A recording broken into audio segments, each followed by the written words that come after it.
Assalamualaikum warahmatullahi wabarakatuh. Waalaikumsalam. Sahabat Jeep TV, saya berbahagia karena masih sempat bertemu langsung dengan narasumber yang kami pernah bersama-sama menggagas banyak pengusulan pahlawan nasional.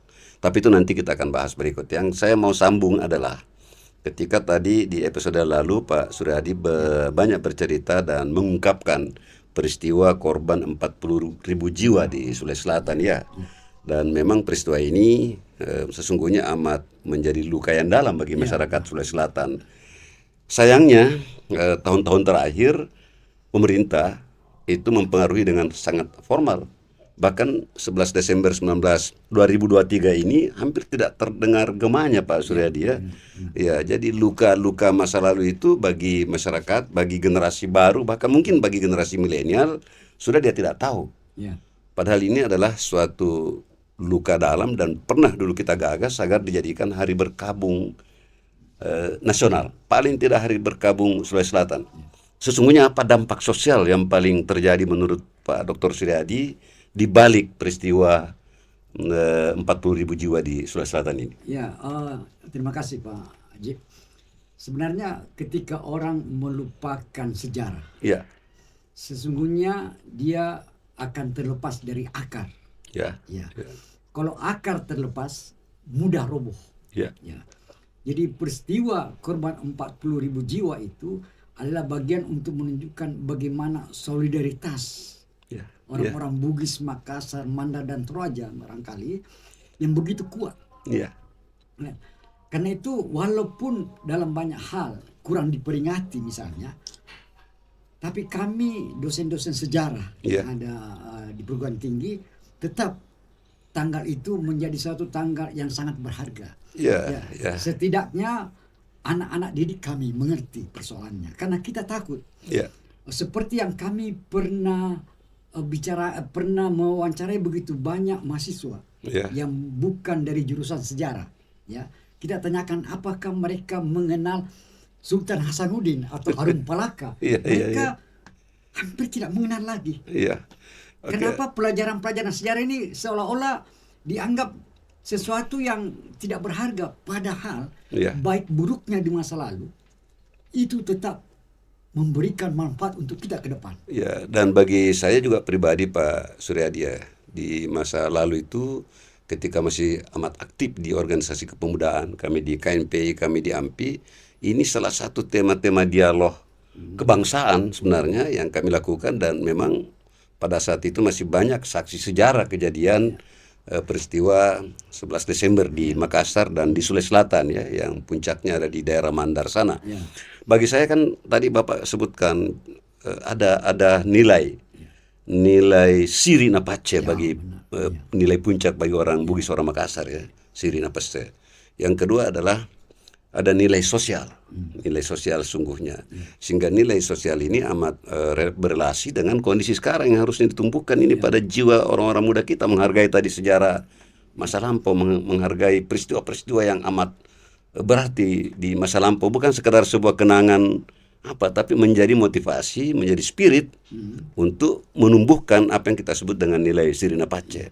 Mungkin satu hal yang mungkin saya bisa berikan contoh tentang Lapawoi Karengsigeri. Ya, Ketika Belanda menyerang dia, ya, dia berpindah dari satu tempat ke tempat yang lain. ya, Pada satu tempat, dia memberitahukan kepada panglima perangnya, yang anaknya sendiri, ya, jangan lagi kita beranjak dari tempat ini.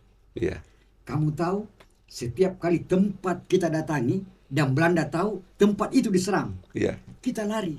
ya, Ingat, kita lari itu begitu banyak pengikut kita. ya, Tapi bukan kita saja yang lari. Penduduk setempat juga lari. Dia Iya. bakar rumahnya dan dia lari. ya, Begitu banyak tempat. ya, Tapi jangan kamu pikir mereka takut. ya, ya, Mereka tidak pernah takut karena mereka tidak pernah diajarkan untuk menjadi penakut. ya, Yang mereka takut adalah ketika mereka ditangkap dan ditanyakan, kemana rajamu lari? ya. Dan itu yang ditakutkan. Karena seakan-akan nanti dianggap raja ini pengecut. maka berakhirlah dia di Awo ya, iya. sebuah daerah di Wajo. Jadi itu bisa memperlihatkan kita bagaimana orang-orang dulu Ya, begitu setia satu kata dengan perbuatan. Dia tidak mau menjadi pengkhianat. Lebih bagus dia habiskan dia punya rumah, lari bersama daripada ditangkap dan ditanya kepada rajanya. dan itulah dalam sebuah dialog kami di daerah Mandar di Tinambung ya. Mengapa banyak sekali orang yang dibunuh di situ pada hari pasar? Karena ditanyakan tadi mana rajamu, mana pemimpinmu ya, dan mereka tidak ada yang mau menyebut di mana, sehingga mereka digiring dari luar pasar, disuruh membuat galian sendiri, dan disitulah mereka ditembak, dibunuh oleh Westerling ini ya. Pak Suryadi, memang seakan-akan bagi generasi milenial hal-hal seperti ini dianggap kayak sebuah cerita. Kayak bahkan terkadang itu kan kayak khayalan. Ya, benar. Ya, padahal ini adalah fakta-fakta yang kelemahannya sekarang ini karena kurang dimonumentalkan. Bahkan monumen korban 40.000 jiwa di seputaran Jalan Pontikus sana itu hanya menjadi acara ritual sekali setahun gitu ya. Dan juga yang ada di Parepare misalnya, ataupun yang ada di Rapang, bahkan saya tidak tahu yang ada di Sulbar. Nah, ya, tapi yang saya mau singgung di terakhir yang kaitan episode kita ini ialah melengkapi penjelasan panjang Bapak di episode sebelumnya. Tadi saya sudah katakan amat mempengaruhi konstelasi sampai kepada pemerintahan kerajaan pada masa itu. Ada beberapa raja harus membangun relasi, sebutlah begitu ya. Ya, membangun hubungan komunikasi dengan pihak Belanda hanya agar rakyatnya jangan jadi korban. Jadi korban.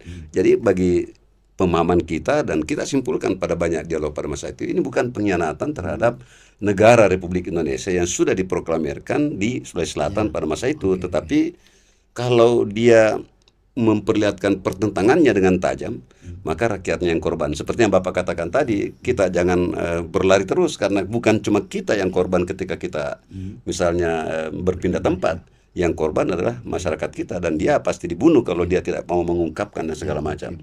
Jadi mempengaruhi suatu sistem sosial hingga ke kepemimpinan. Kepemimpinan, karena kerajaan-kerajaan pada masa itu masih kental ya, sekalipun sudah memproklamirkan diri sebagai negara Kesatuan Republik Indonesia, tapi kan bentuk swapraja ya, swapraja. Nah, ini akhirnya inilah yang terkadang menjadi catatan kecil, mungkin juga bagi Bapak di sejarawan terhadap kalau membahas sejarah pemerintahan di Sulawesi Selatan. Apakah tidak aib atau tidak tabu dibuka hal-hal seperti itu, bahwa waktu itu yang raja, kepala raja begini membangun komunikasi dengan Belanda hanya karena demi rakyatnya? Kira-kira bagaimana itu Pak Suryadi ya?